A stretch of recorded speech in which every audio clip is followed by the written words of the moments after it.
The trailer released on Lane Frost's birthday, and it's a glimpse at how powerful the movie will be. Let's listen. Lane's a world champion. You don't expect a world champion, to die in one of the biggest, most prestigious rodeo in the world. Everybody said the same thing.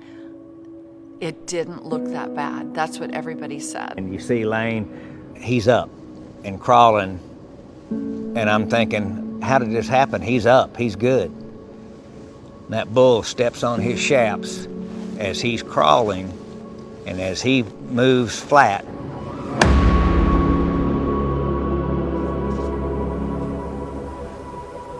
I think about how hard it was for me, but then I have to think about how hard it was for Tough. There's not a good way or an easy way to tell a mother that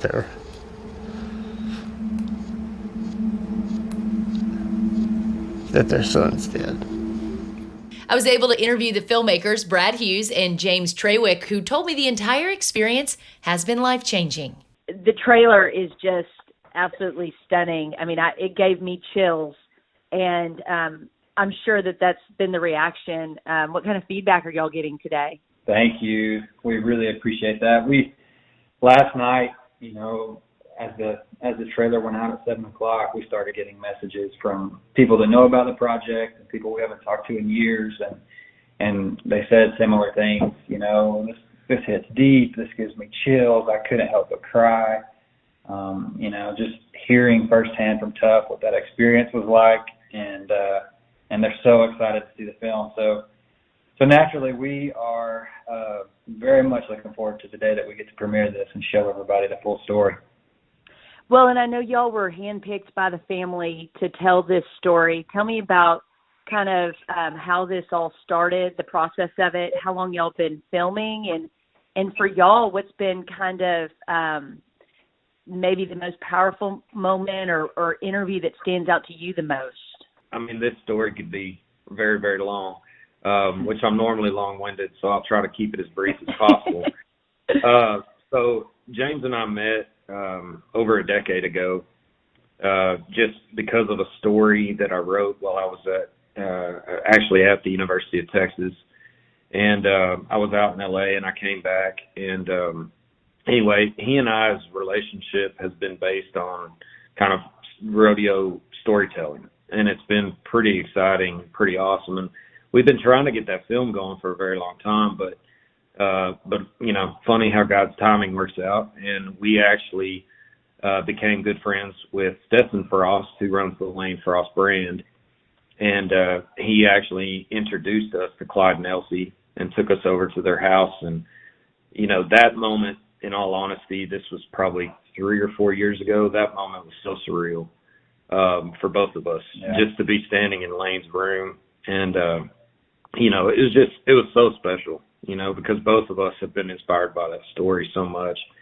Their trust in us probably has been one of the most humbling things that I think either one of us have ever received, not only as like storytellers and filmmakers, but just as, as human beings in general. Yeah. Y'all definitely do storytelling surrounding Western culture. Tell me why that type of storytelling is so important to y'all personally. There's just something about Western culture that we feel very, very strongly that needs to be maintained, and we feel like has been lost a little bit in our society.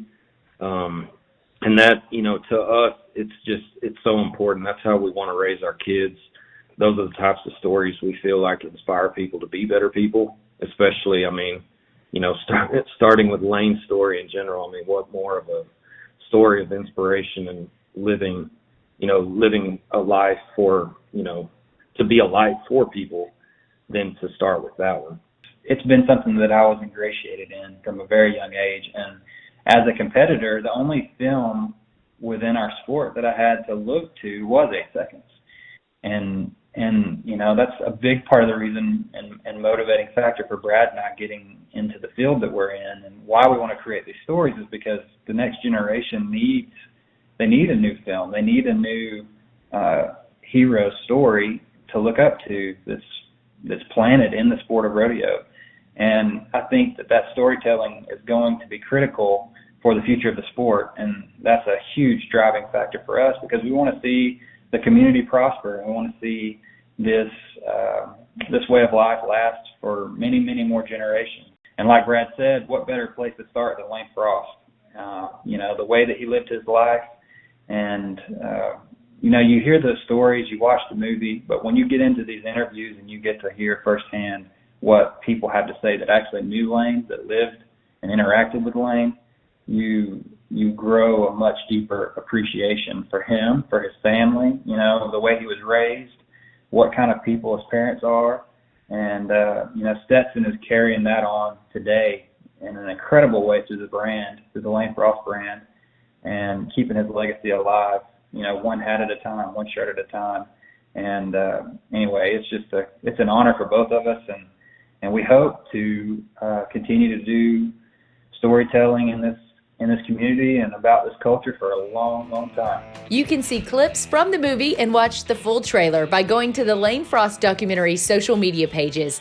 Cody Johnson is in the movie as well, and Scotty really is going to be a very special story. Back to you.